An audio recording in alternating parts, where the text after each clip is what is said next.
こんにちは。突然ですが、電気で走る電車は基本屋根にあるパンタグラフから電気を受け取ります。しかしそれだけでは電車は走れません。この図は乾電池と豆電球。この状態では豆電球は光りません。電気を元の位置に戻す回路があって初めて豆電球が光ります。電車の場合も同じです。架線からパンタグラフを通じて受け取った電気を変電所に戻す回路が必要です。実は線路、レールがその回路の役目を担っています。わかりやすく電池に例えれば、架線がプラスの回路、線路、レールがマイナスの回路というわけです。つまり電子を動かす強い電気は架線だけではなく線路、レールにも同じように流れているのです。ここで一つの疑問が生まれます。踏切を渡るとき、線路、レールを踏んでしまったら感電してしまうのではないか。実は感電します。しかし人間がビリビリと電気を感じるレベルで感電することはまずありません。今回はその理由を説明します。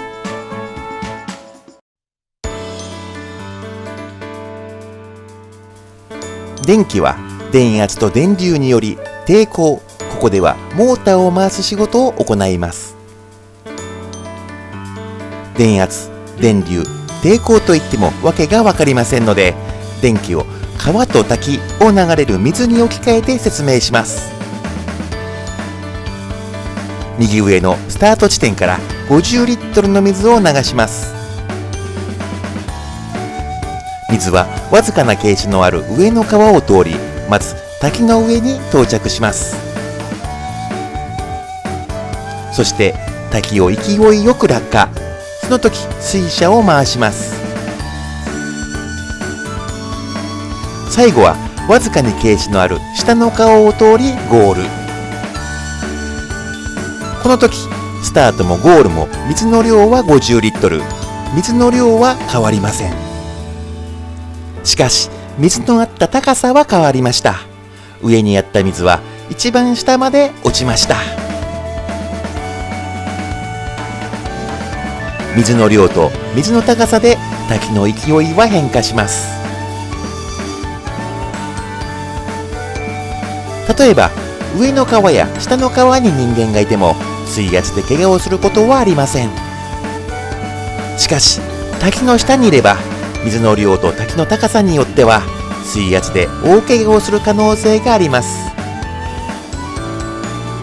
電車に置き換えると、水の量が電流、水の高さが電圧、水車がモーターとなります。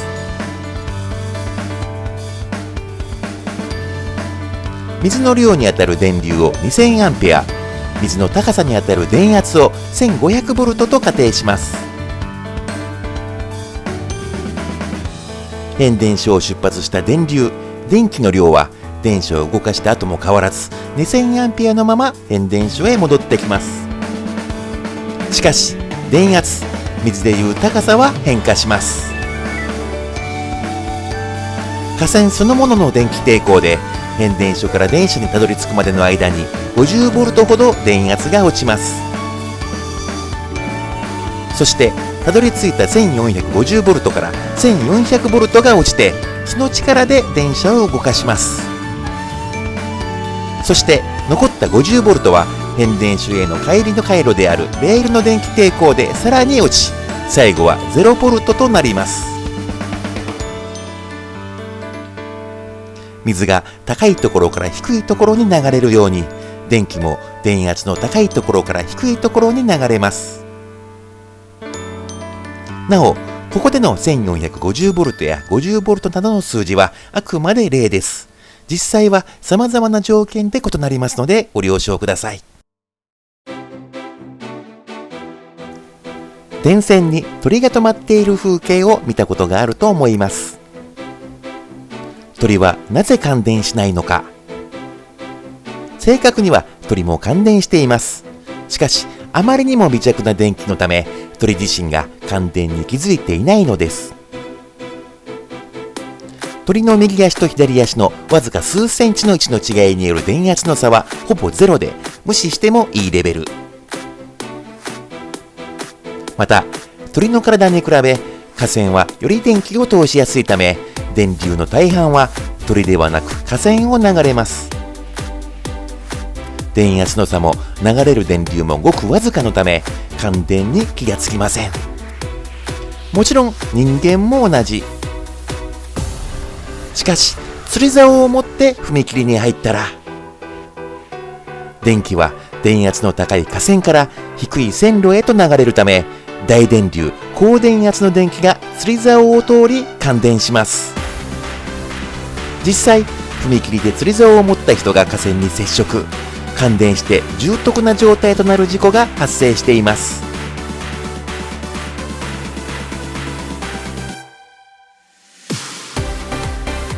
しかし、架線に触れず線路に立っているだけなら、右足と左足の電圧の差はほぼゼロ。電圧の差がほぼゼロなので、流れる電気もほぼゼロ。さらに、人間の体は鉄のレールより電気を通しにくいので、人に流れる電流もごくわずか。架線に止まった鳥と同じく感電に気がつきません。もともと線路は架線より低電圧ですので安心です。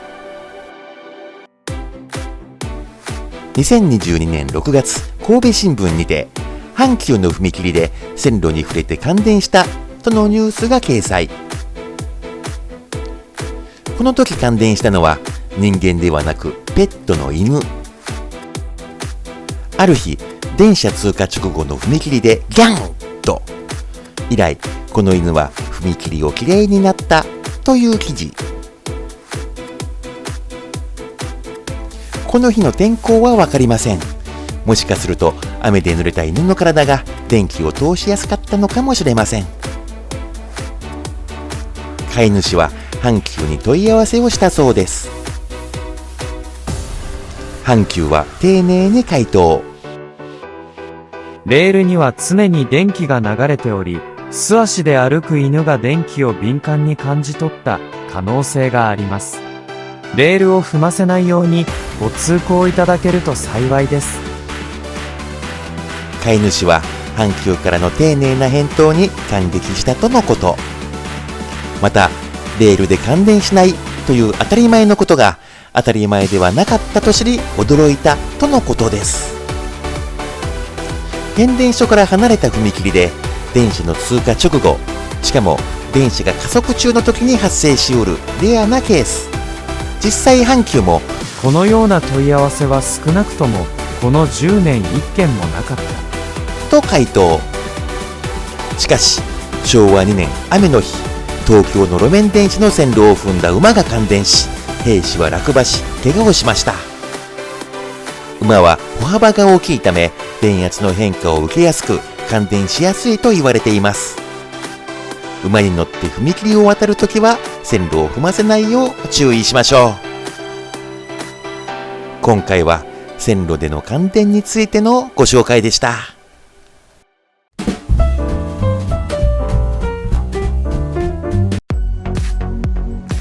ここは近鉄生駒駅を見下ろす橋の上。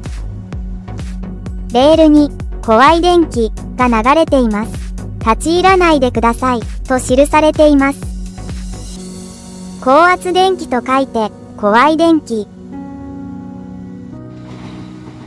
画面右側は近鉄奈良線、架線とパンタグラフが見えます。一般的な構造の電車です。しかし、画面左側の電車には架線もパンタグラフもありません。でも、電気で走っている電車です。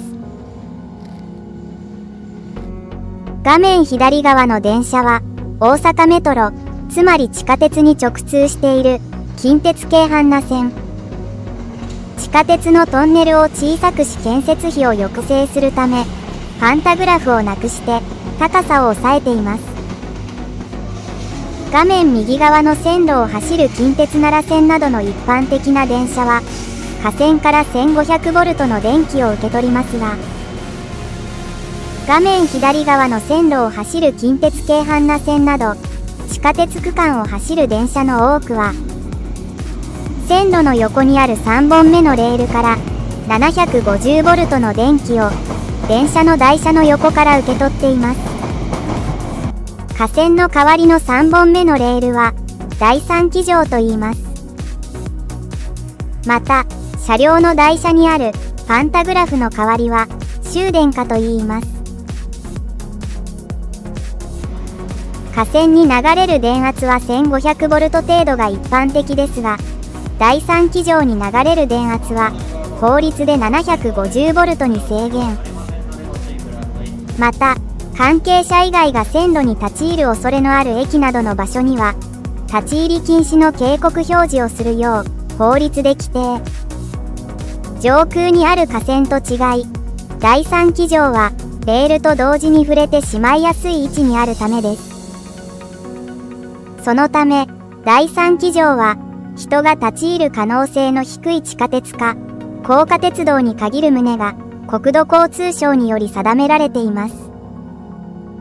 そんな中、地下でも高架でもない地上駅を走る近鉄京阪奈線は極めて例外的なレア路線です。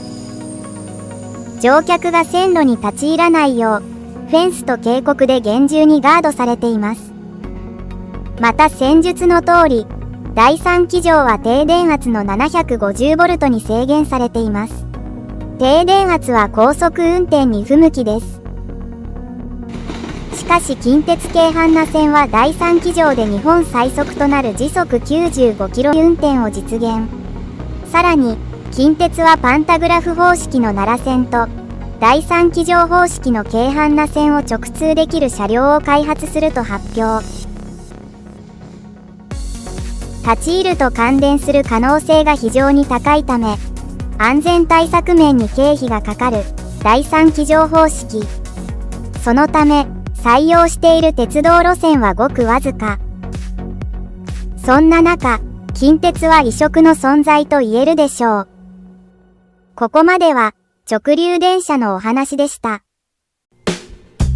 電気には直流と交流の2種類があります。電車も同じで直流路線と交流路線があります。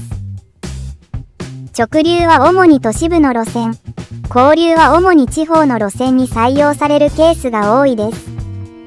交流は大電圧を簡単に扱える特性から変電所の数を少なくできるため地方路線に向いているのです。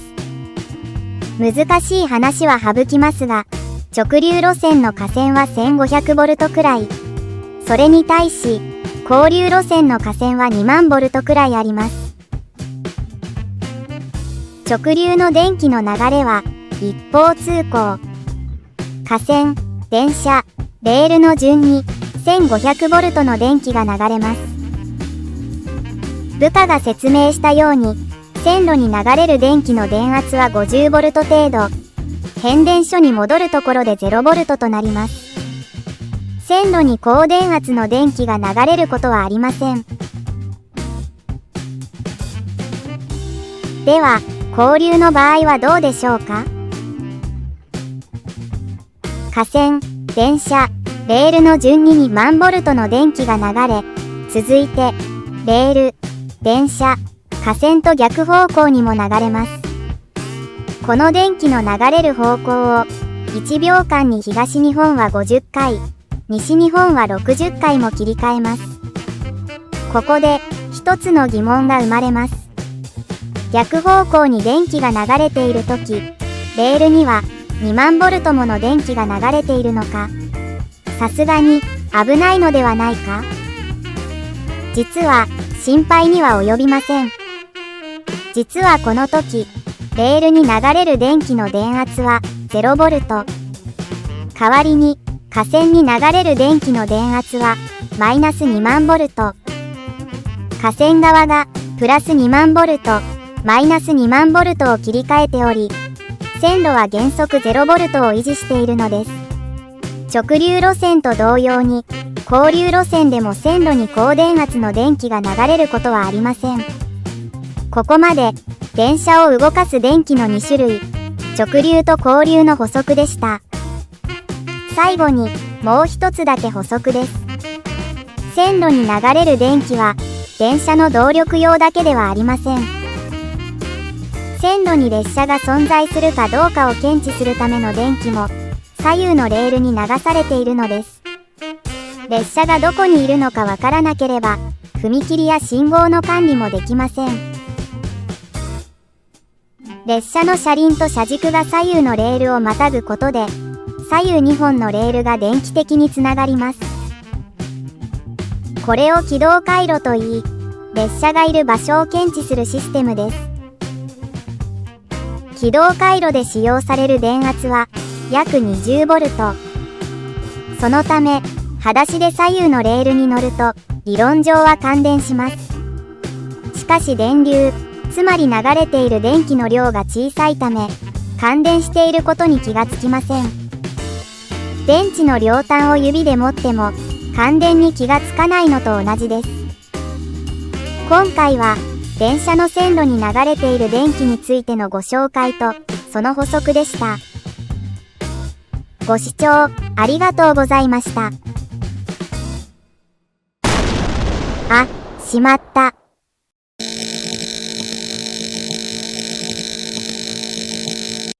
感電して、唇感電。